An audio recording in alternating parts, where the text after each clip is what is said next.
I will call upon the Lord. I will call upon the Lord, who is worthy to be praised. So shall I be saved from my enemies.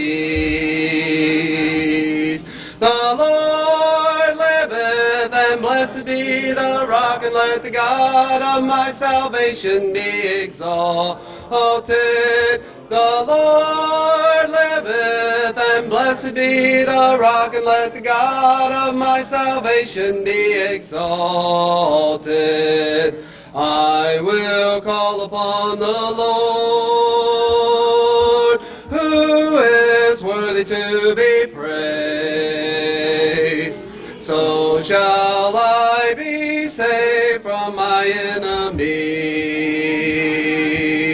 The Lord liveth, and blessed be the rock, and let the God of my salvation be exalted. The Lord liveth, and blessed be the rock, and let the God of my salvation be exalted. I will call upon the Lord.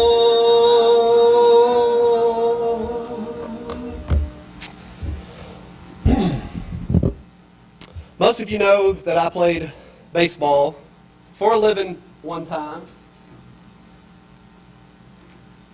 And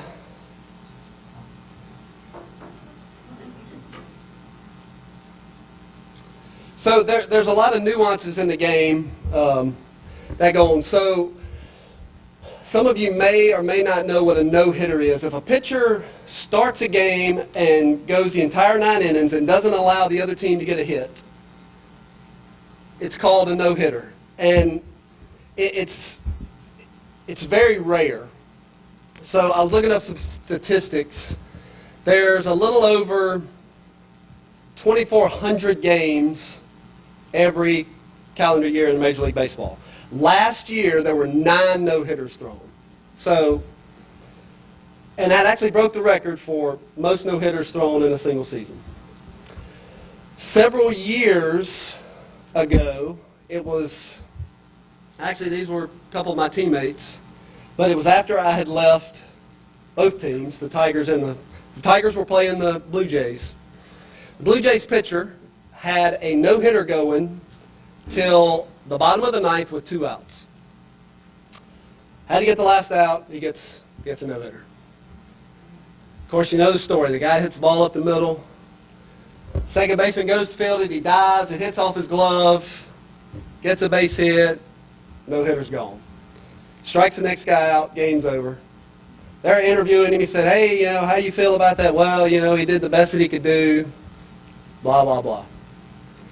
Earlier that year, the Tigers are playing a different team, and a guy has a perfect game going. Now, a perfect game is when he faces the minimum batters that he has to every inning. So you get 3 outs per inning. He has gotten everybody out every inning. He has faced 26 people, and he's gotten 26 people out. It's the bottom of the 9th. He has a perfect game.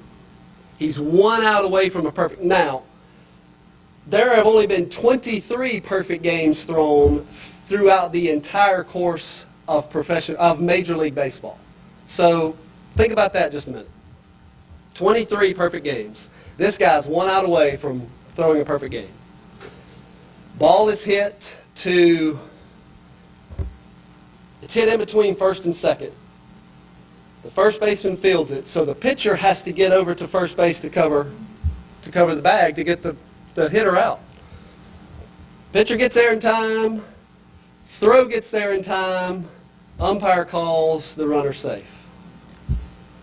You look on replay over and over again, clearly the ball beats the runner, but he's safe. He loses the perfect game. Loses the no-hitter. They go in after the game, and they're interviewing the guy, and the reporters have all seen the replays. They know that the runner's out. They know he should have had a perfect game. They petition the commissioner's office. They try to get it overturned. The commissioner says no. The call stands as it stands. How do you think you would feel as mind you, 23 perfect games throughout the history of Major League Baseball, and he lost one? He's going to be remembered forever as the guy who lost the perfect game because the umpire messed it up, but he does not have his name in the record book as a perfect game. How does he respond? This is what he says. Being an umpire isn't easy. They have hard calls to make all the time. We all make mistakes. The next day, before the game starts, the managers or a coach or somebody will walk up to home plate where they have the umpires meeting, the pregame meeting, and they'll exchange lineups. They'll give the home plate umpire a lineup, they'll give the other team a lineup, and you just kind of have a little meeting, and then you start the game. The rotation for umpires, so he was umping at first base last night. He's going to call behind the plate this game. The pitcher from last night's game goes up and takes the lineup to the umpire of the other team. When he does, the umpire who made the call, Jim Joyce, is crying his eyes out because he knows he just cost this guy, immortality, really, because everybody's remembered for throwing a perfect game. He is bawling his eyes out. And the player hugs him, tells him it's okay, and forgives him. Forgives him for making a mistake.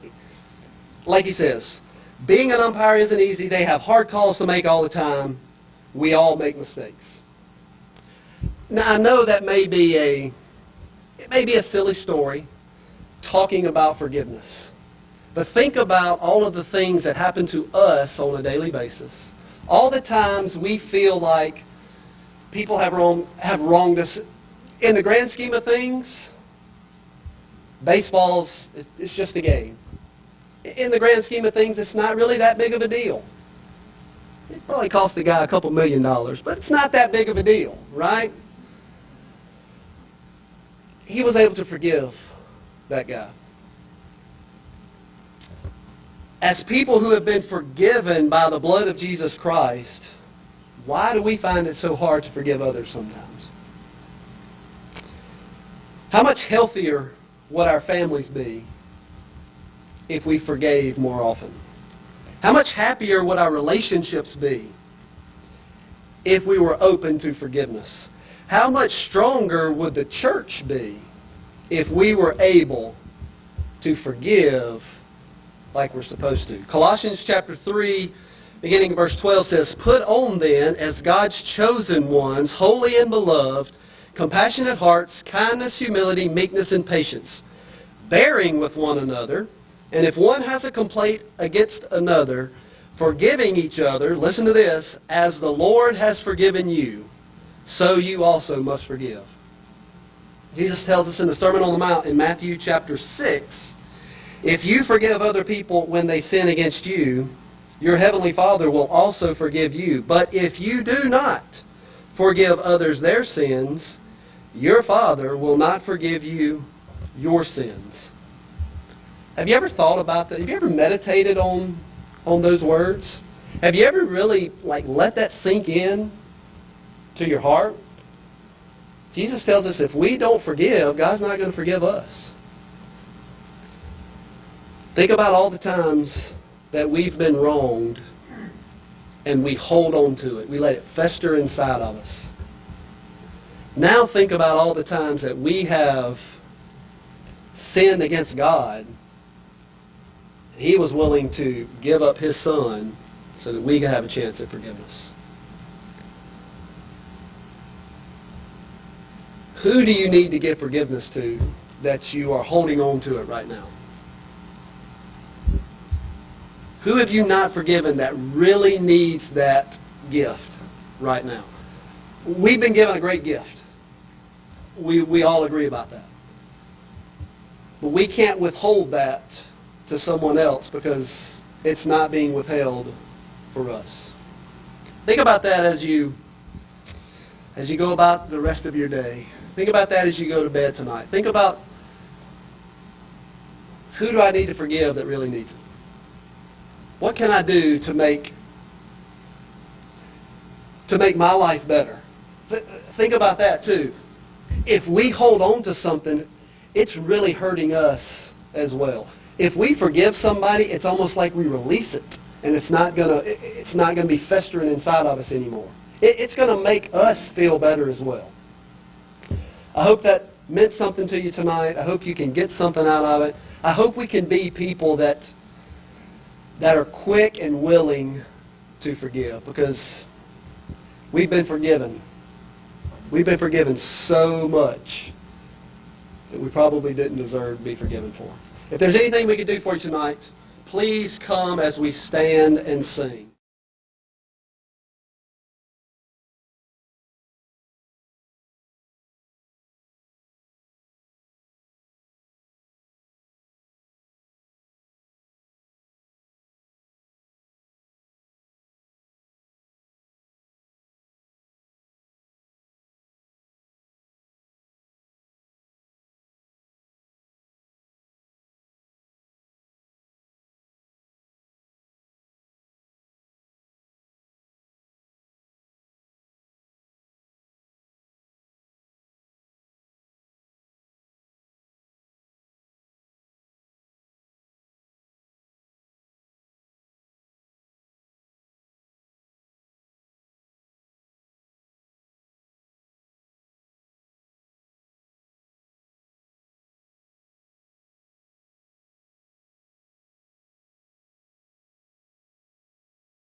How you doing?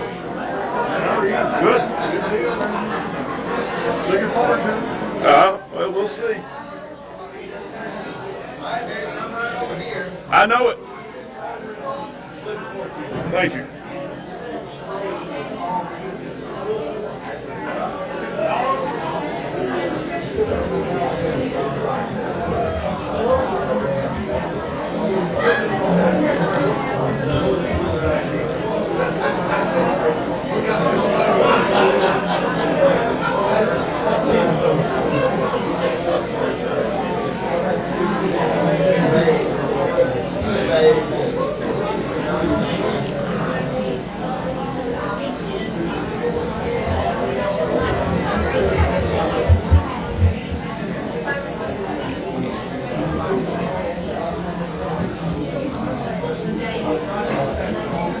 Let me come back. They may not after this one, but we'll see. I prepared about 2 hours, so we'll see how it goes. So we'll go ahead and get started. Can everybody hear me? So Jason made me feel real good that I am not one of the heavy hitters, but I will say that on the Sunday morning class, it says Terry Cagle. So if it wasn't a good lesson, tell Terry.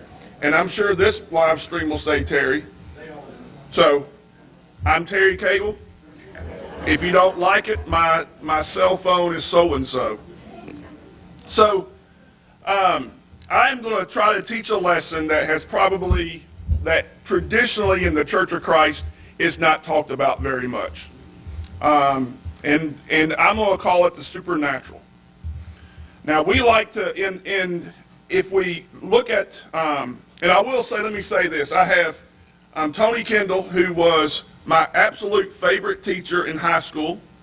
He did not give me very good grades, but I did everything that he asked me to do, so I'm sure if I say something wrong, he will correct me. And then my parents are here, and don't tell my dad what I talked about in Sunday morning, but Dad brought his Bible. And when Dad brings his Bible, you know something is up, because he doesn't really need a Bible. So I'm expecting, I'm kind of prepared for the worst, expecting the best. But when we look at history, really prehistory, we really get our information about the Bible from 3 primary sources. Obviously the Hebrew Bible, the Hebrews, the Babylonians, and the Mesopotamians. Now the weird thing about those 3 groups is that the history that they record is almost the same. They have, if you read the stories, they have a creation story, they have a flood story, they have fallen angel stories, they have all of these different stories. They use different names, but most of them are the same story. Now, in the case of the Hebrews, we don't have a lot of written records. Obviously, we're pretty sure. Well, I think we can say with great confidence that Moses did not write his, Genesis, Exodus, Leviticus, and Numbers on a sheet of paper or parchment or papyrus, and it was saved. So we don't really have a true written record. The Mesopotamians and the Babylonians, we have some written records, not a lot. Most of them, they come in the form of pictures on the wall. That's it. I still can't say it. And things of that nature. So, as I've said before, I grew up in the church. I was at church every Sunday morning, every Wednesday night. We had gospel meetings that lasted a week or two, and we would go, and we had fellowship on the grounds. I mean, I had the 70s and 80s Church of Christ religious experience. Good, bad, and ugly, but mostly good. But when we talk about in the church, we don't really talk about the supernatural. And we don't talk about it because maybe because in the 60s, the 50s, 60s, and 70s, the supernatural was associated with snake handling. Maybe it was, we don't like to talk about demons and spirits and coming from, ghosts and those types of things. First and second, well, mostly first and early second first and second century historians, they had no problem talking about spirits. We see that Josephus and Augustus and all these other historians write about ghosts and spirits and fallen angels and all of that kind of stuff. Some of that disconnect comes with the Greeks in the 4th century who tried to kind of, hey, we are humanist, it's all about us, so we're not going to talk about spirits and all that kind of stuff. And so they really, at the time, kind of rewrote history. We also see where the Catholic Church came in and said, well, it's about the Pope. The Pope is the deity, and so we're just going to stick with that, and we're not going to talk about it. Even in some versions of our Bible, depending on which version you use, you may see that in one version it may be death, and in another version it may be some demonic name. So depending on how you read the Bible, you may see that. So you may say, well, how do you know how do I know a different story? And so what I have done over the past years is I have really gotten into not only reading the Bible, but reading the Apocrypha. And I've really taken a real interest in 1st Enoch. And I'm not going to go into that right now because I am not prepared to do that. But one of the things that's always interested me is that when we view the Bible through 21st century eyes. We don't view it as the 1st century Christian would have viewed it. We don't view the Bible as a 1st century individual would have viewed it. We don't even view, into that regard, we don't even view the Old Testament, how we view the Old Testament is even worse. Because we don't get the context. Now, I'm going to say this, I'm going to tell you something here in a minute, and hopefully it won't offend anybody. And if it does, I do not mean to, and if it does, you can come and we'll talk. And if I'm wrong, I will certainly say this. And Norman's getting ready to say something right now. But what I will say is that the Bible was not written to us, but it was written for us. So if we want to get the full color of what the Bible means and what the 1st century people were going through, we have to view it through their eyes. Now, because the Bible wasn't written to us, doesn't mean that the Bible is not inspired, and it doesn't mean that even if we don't have that color, it doesn't mean that we're not going to go to heaven. It just means that for some people, maybe they're missing out on the story. And that's kind of the way I was. Because I knew there had to be, the example that I came up with, that I thought about in the car was David and Goliath. David and Goliath is a great story when I'm in kindergarten. But David and Goliath as an adult, if you read it as the Bible shows it, it's still a kid's story. It's not until you understand some of the nuances and some of the behind-the-scene colorings that you go, oh, okay. So, I think I have an hour, is that right? You did 30 minutes. Okay, well, see. So we're going to start off with feeding the 5,000. Now, in the story of feeding the 5,000, there are actually 5 different miracles that take place. I want you to think about miracles when I talk about a miracle, what we're really talking about is something that is supernatural. It is something that doesn't happen every day. And obviously, when we read through the different scriptures that I have, which is probably going to take 30 minutes because I didn't know how much time I was going to have, we're going to see, and I will point out these different miracles, and and things to you. I also want to say this. I said earlier that the first century church, the first century people, understood paranormal experiences. That was not something uncommon for them. They saw it. We see it in the New Testament in demons. We have multiple times demons are sent out to the pigs and other places. I am most confident that there were more demons than the 4 or 5 that are listed in the Gospels. I have great confidence that was a very common occurrence, and that's a whole other story that we won't get into. But I firmly believe that. So let's start off at verse Mark chapter 6, verse 30, and I'll read through 39. And the apostles gathered around Jesus and reported him all that they had done and taught. Then, because there were so many people coming and going that they did not even have a chance to eat, he said to them, "Come with me by yourself to a quiet place and get some rest." And so they went out by themselves to a boat to a solitary place.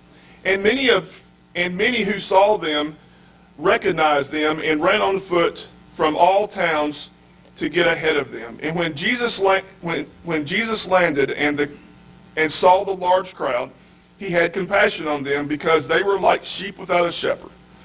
And so he began to teach many things. And by this time it was late in the day, so the disciples came to him. "This is a remote place, and it is already very late. Send the people away so they can go to the surrounding countrysides and village and buy themselves something to eat." But he answered, "You give them something to eat." And they said to him, "That would take more than a half year's wages.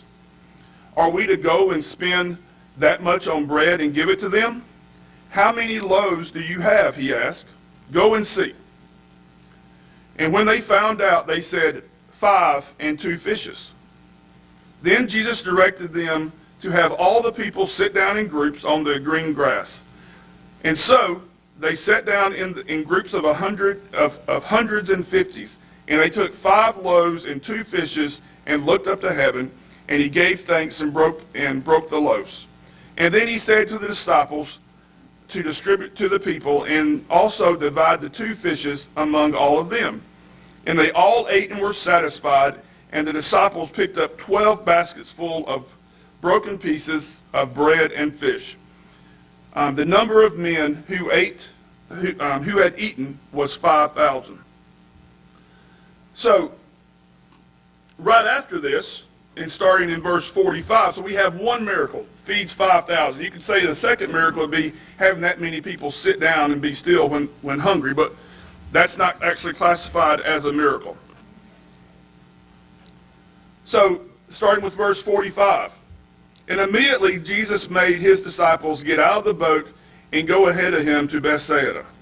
And while he dismissed the crowd. After leaving them, he went up on a mountainside to pray. And later that night, the boat was in the middle of the lake, and he was alone on the land. And he saw the disciples straining at the oars because the wind was against them. And shortly before dawn, he went out to them, walking on the lake. That's miracle number 2, or supernatural occurrence number 2. And he was about to pass them. But when they saw him walking on the lake, they thought he was a ghost. They didn't think it was a ghost. They knew it was a ghost. We'll get there in a minute. And they cried out. And they cried out because they all saw him and were terrified. Immediately he spoke to them, saying, "Take courage.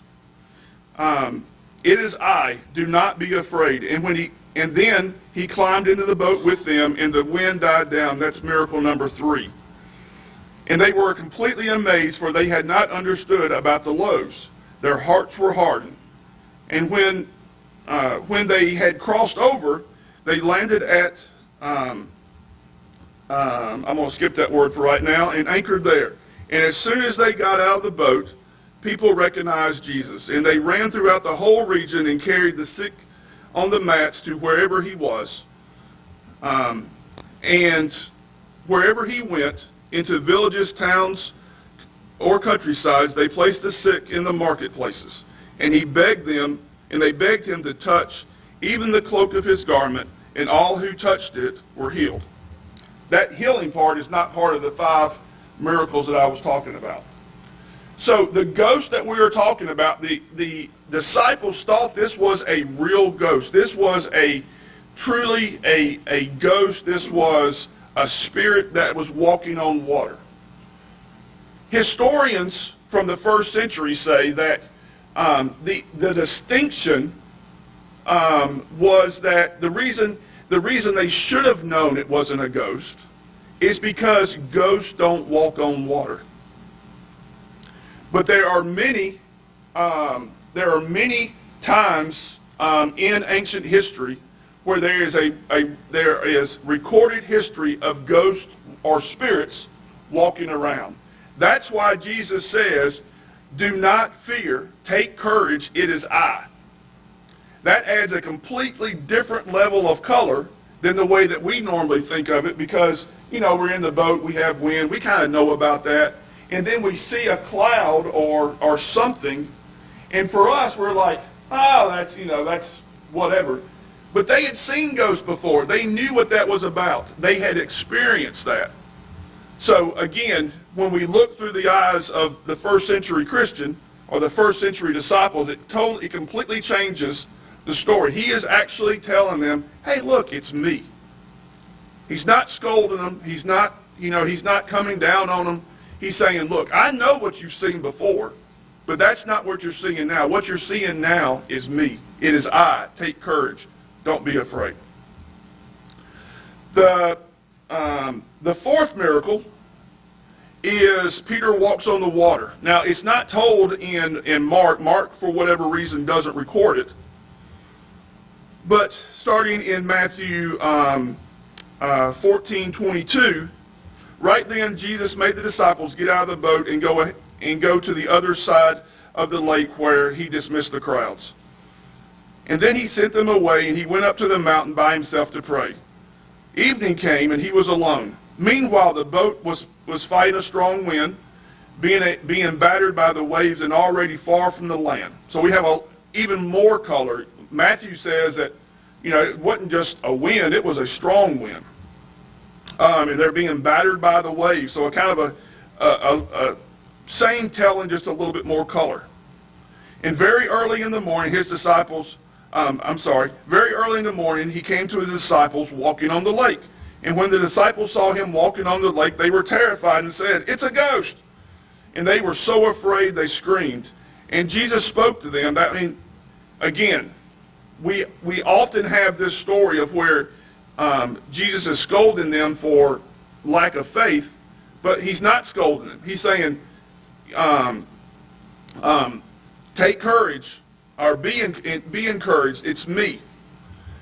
Do not be afraid. And Peter says, "Lord, if it's you, order me to come to you on the water." And Jesus says, "Come." And then Peter got out of the boat and was walking on the water toward Jesus. So there's our miracle there.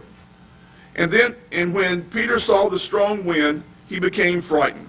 And as he began to sink, he shouted, "Lord, rescue me." And the Lord immediately reached out and grabbed him, saying, "You weak man of faith, why did you begin to have doubts?"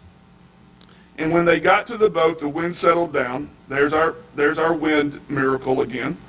And then those in the boat worshiped Jesus and said, "You must be you must be God's Son." So our next miracle in this story is recorded by John. So we're looking at John 6:16 through 24. And when evening came, his disciples went to the lake, and they got in a boat and set off across Lake Capernaum. By now it was dark, and Jesus had not joined them, and a strong wind, there's our wind again, was blowing, the waters were rough. And they rowed about 3 or 4 miles. That's a long row. In my book, that's a long row. And they saw Jesus approaching the boat, walking on the water, and they were frightened. And he said to them, "It is I, do not be afraid." Then they were willing to take him to the boat, and immediately the boat reached the shore that they were heading. I had never read that. I mean, I had read that before, but it never really meant anything. What it appears to me to be saying, so if you look at verse 21, I'll read it again, because I had to read this like 4 or 5 times, so I was like, nah, that's not right. Then they were willing to take him, then they were willing to take him into the boat, and immediately the boat reached the shore where they were heading. How far out in the water were they? 2 or 3 miles, 3 or 4 miles.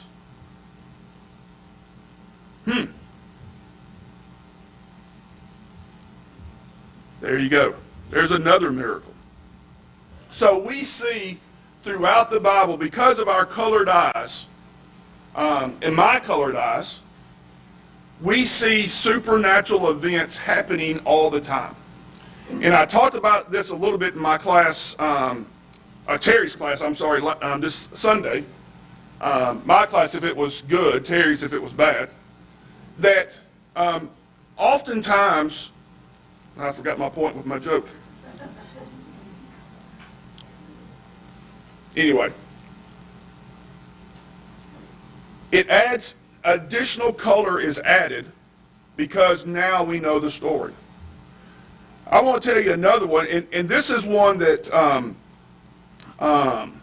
if we go into, it's not a miracle at all. So those were the 5 miracles. I'll restate them again. So we have Jesus walking on the water, calming the wind. Peter walks on the water. We have feeding the 5,000. The boat reaches the shore instantly. Five miracles that happened in a very, very short period of time. One of the things I talked about in Sunday's class was that oftentimes we cannot hear God speaking to us in all the noise. And in last week's class, or in Sunday's class, what I talked about was Elijah.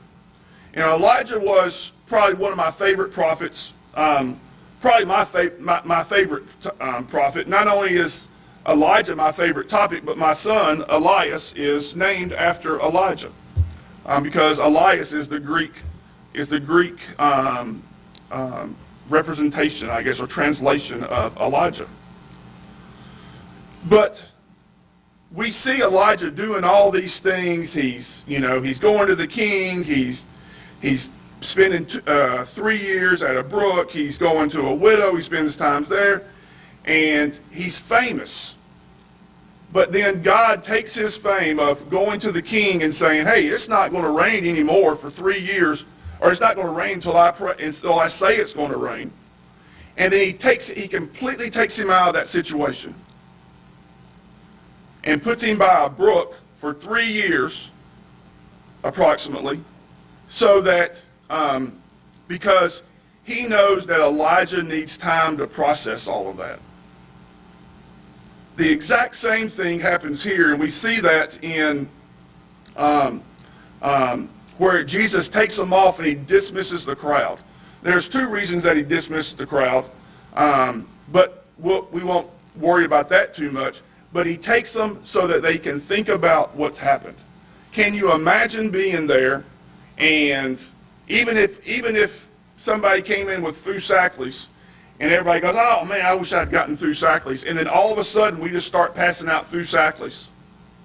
And then we go outside and it's storming and we can't get to our cars and it's flooding, and somebody says, man, I wish it would, don't be afraid, just go ahead and go, and the wind stops and the rain stops. And then, well, wow, I wish I could just get to my car, and then instantly you're at your car. That's what, that is a very small sampling of what the disciples experienced on that day.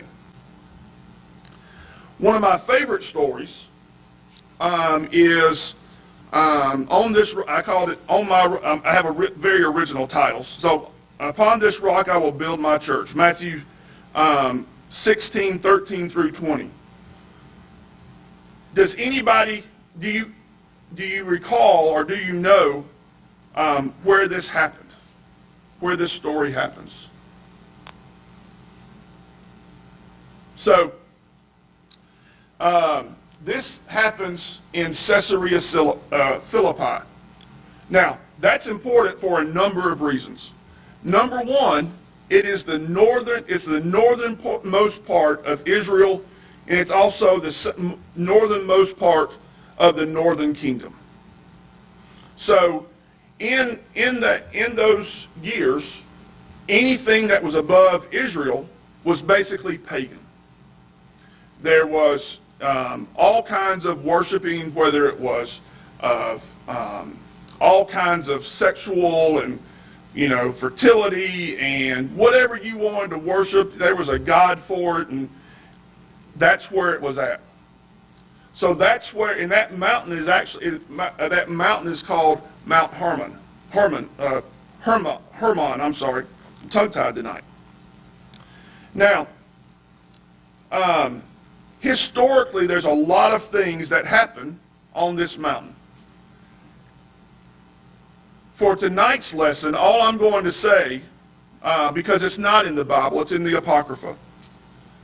What I am going to say is that the first century, even the Old Testament and going into the New Testament, knew what happened at Mount Hermon was not godly. Now, if we read Matthew 13, I'll go into this just a minute. We'll continue a little more. So Matthew 16:13 through 20. And when Jesus came to the region of Caesarea Philippi, he said to his disciples, "Who do you say that the Son of Man is?" And they replied, "Some say he's John the Baptist. Some say he was Elijah, and others Jeremiah or one of the prophets." Now, again, we say, they're kind of naming some characters of the Bible. There's Elijah and John the Baptist. They were pulling these from prophecy. There was in the Old Testament, obviously, there was prophecy that maybe they misunderstood, maybe they didn't get it right, maybe they got it confused, but they were really expecting, especially for Elijah, they were expecting Elijah to come back almost as if he was the Messiah. Or at least he would have a part in a physical kingdom. And so that's why Elijah is mentioned here. And so in verse 16, Simon Peter says, "You are the Messiah, the Son of the living God." And Jesus says, "Blessed are you, Simon, son of Jonah, for this was not revealed to you by flesh and blood, but by my Father in heaven." Here's the important part. "And I will tell you, Peter, that on this rock I will build my church, and the gates of Hades will not overcome it." I don't like that translation, or I'm reading out of the NIV. I think I like the King James better, but it means the same. "And I will give you the keys to the kingdom.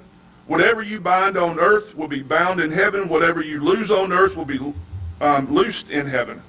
And he ordered the disciples not to tell anyone. So, when we often say, and it's been quoted obviously many times, "Upon this rock I will build my church." Some denominations think that this is when Jesus gives the keys to Peter, and Peter's the head of the church, and probably not. Some people think it's other things. What I believe it is they are doing this on Mount Hermon.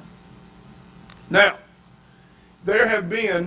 archaeologists have found 21 to 30 different pagan temples on Mount Hermon.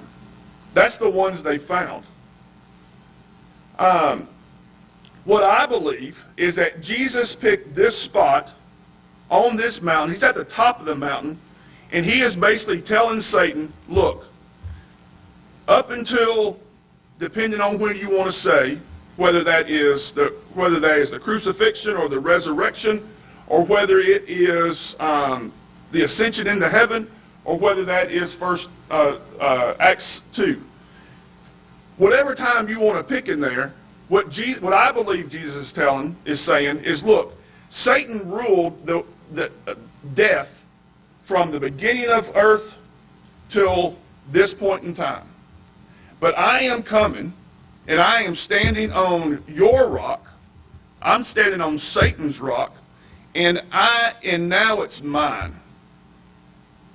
Because we know that after, especially after Acts 2, then death has been conquered, and actually, I guess the resurrection, you would say, death has been conquered.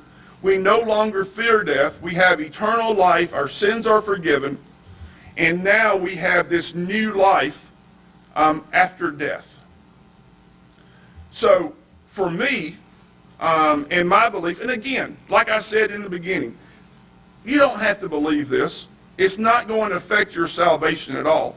But I believe for me, it not only does it strengthen my faith, but it adds so much more meaning to the story. And so, again, when we talk about this, this is another reason why knowing a little bit of the backstory becomes important. Because, if we just look at this and, we say, on this rock I will build my church. Okay, well, what rock is, what's the significance of a rock? We got rocks everywhere. And did Jesus go pick out some rock and stand on it and say, I'm going to build my church on this? There had to be something more. There has to be something more that he is referring to when he says, I'm going to build my church on this rock. And so I believe that he was standing at the gates of hell, probably in the gates of hell, and he is saying, it's mine.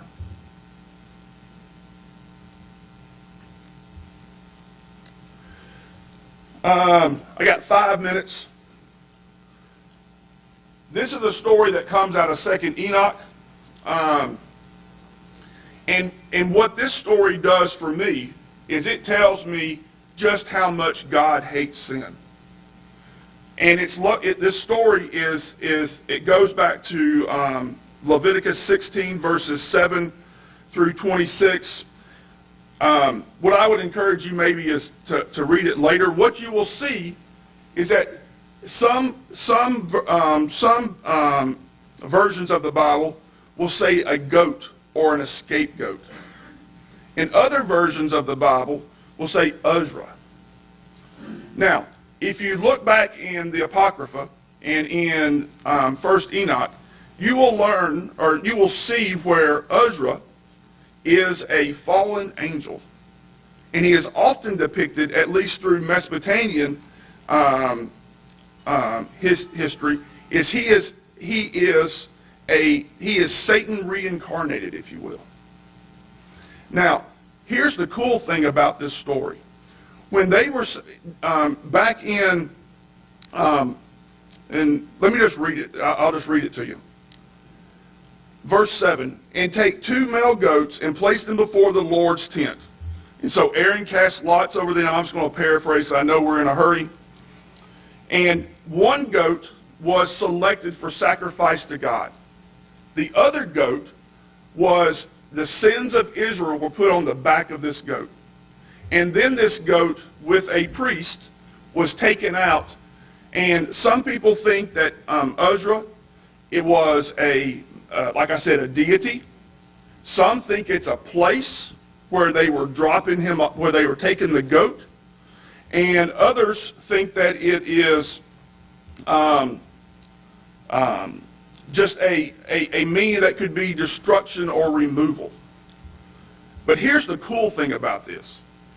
They would take this goat, they would take it, it had to go 10 places. So basically they were taking this goat to the end of the earth as they knew it. And each time the priest would get food and he would get water, and they would feed the goat and give the water to the goat. And then at the end of this, the goat was pushed down this rocky cliff. And as the story has it, the Uzra was down in this cliff, and God did this so that Uzra would not be fed. When I read that story and I think about how much God hates sin, that story, true or untrue, I believe, again, it's in the Midrash, which is a Jewish concordance, if you will. But that story as a Christian for me means that God hates sin so much that not only is he willing to take it from us and put it on something, which was his son, and then he pushed his son, or this goat, to the ends of the earth, and then he pushed it over the ledge. And that's where my sin is. So I hope this meant something to you. I hope you got something out of it. So that's all I have. Again, what I was trying to do tonight is add a little color to let you know that there is more behind the story than what we read. And I find it to be very interesting. It has strengthened my faith tremendously because now, kind of like Paul Harvey, I know the end of the story. I know the rest of the story. So that's all I have. Thank you very much.